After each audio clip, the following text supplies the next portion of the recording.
রবীন্দ্রনাথ নামটি আমাদের সকলেরই মন প্রাণের সঙ্গে অঙ্গাঙ্গিভাবে জড়িত। আমরা প্রতিদিনই রবি ঠাকুরেই মরি বাঁচি। সারা বছরই তাকে নানানভাবে স্মরণ করি। তবে 25শে বৈশাখ যেন আলাদা আবেগ নিয়ে আমাদের হৃদয় করা নাড়ে। 25শে বৈশাখে আমরা আরও বেশি হয়ে পড়ি রবিময়। নিজের লেখনীতে আজ জানাই রবি কবির প্রতি অন্তরের শ্রদ্ধা। কবিতার নাম আমরা ঋণী। আমি যখন একলা থাকি কিংবা লোকের মাঝে, অথবা যদি ব্যস্ত থাকি ছোট বড় নানা কাজে, মনের মাঝে জমতে থাকে সুখ দুঃখের গাথা, সেইখানেতেই আসন তোমার চিরকালীন পাতা।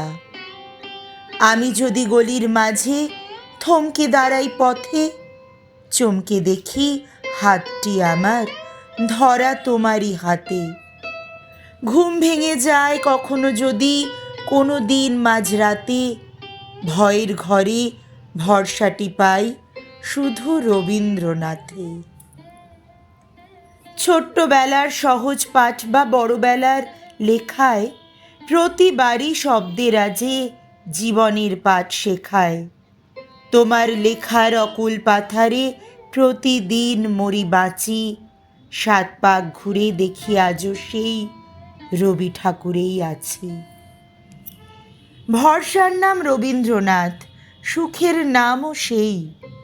এ ঠাকুর ছাড়া বাঙালির বুঝি আজও মুক্তি নেই। বৈশাখ থেকে চৈত্র অবধি তুমি যে আছো ঘিরে, তোমার মাঝেই আশ্রয় খুঁজি হারিয়ে গিয়েও ভিড়ে। সকল আবেগ অনুভূতি যদি জড়ো করি একসাথে, সব কিছু মিলেমিশে শেষ হয় শুধু রবীন্দ্রনাথে। তোমার ফুলেই তোমার পুজো করি মোরা প্রতিদিন, তোমার প্রতি কভু না ফুরাবে বাঙালির এই ঋণ। তোমার ফুলেই তোমার পুজো করি মোরা প্রতিদিন, তোমার প্রতি কভু না ফুরাবে বাঙালির এই ঋণ। শোনালাম স্বরচিত কবিতা আমরা ঋণী। শোনাবো আরও একটি স্বরচিত কবিতা, আজও আছো অনুভবে।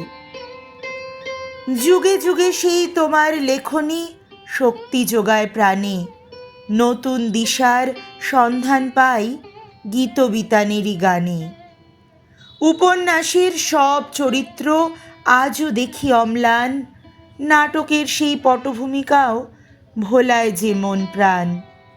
যন্ত্রণারা আজও তোমাতেই আশ্রয় খুঁজে ফেরে, সময় পেরিয়ে গেলেও যে তুমি যাওনি তো আজও ছেড়ে।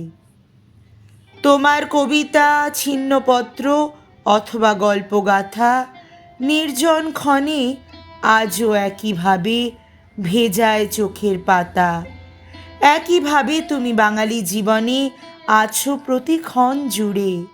আজও বাঙালিরা যে কোনো আবেগে মেতে ওঠে রবি সুরে। এভাবেই তুমি মিশে থাকো আরও আমাদের মনে প্রাণে। আরও একবার বন্দনা করি তোমাকে তোমারই দানে। তুমি আমাদের প্রাণের ঠাকুর, তোমাতেই বাঁচি মরি। একদিন নয় প্রতিদিনই তাই তোমাকে স্মরণ করি। আজ 25শে বৈশাখ, কবির জন্মতিথি। সকলেই আমরা নিজেদের মতন করে কবিকে স্মরণ করছি। জানালাম অন্তরে শ্রদ্ধা, প্রণাম কবি চরণে।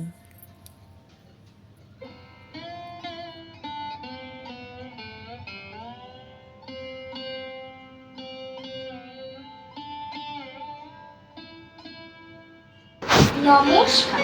আমি কৌলিশ। আজ আমি কবিগুরু রবীন্দ্রনাথ ঠাকুরের লেখা মতিলাল নন্দী ছড়াটি শোনাব।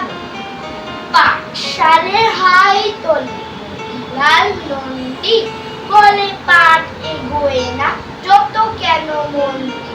শেষকালে একদিন গেল চড়ি টঙ্গায়, পাতাগুলো ছিঁড়ে ছিঁড়ে ভাসালো মা গঙ্গায়। সমাস এগিয়ে গেল, এসে গেল সন্ধি, পাঠ এগোবার তারে এই তার ফন্দি। নমস্কার।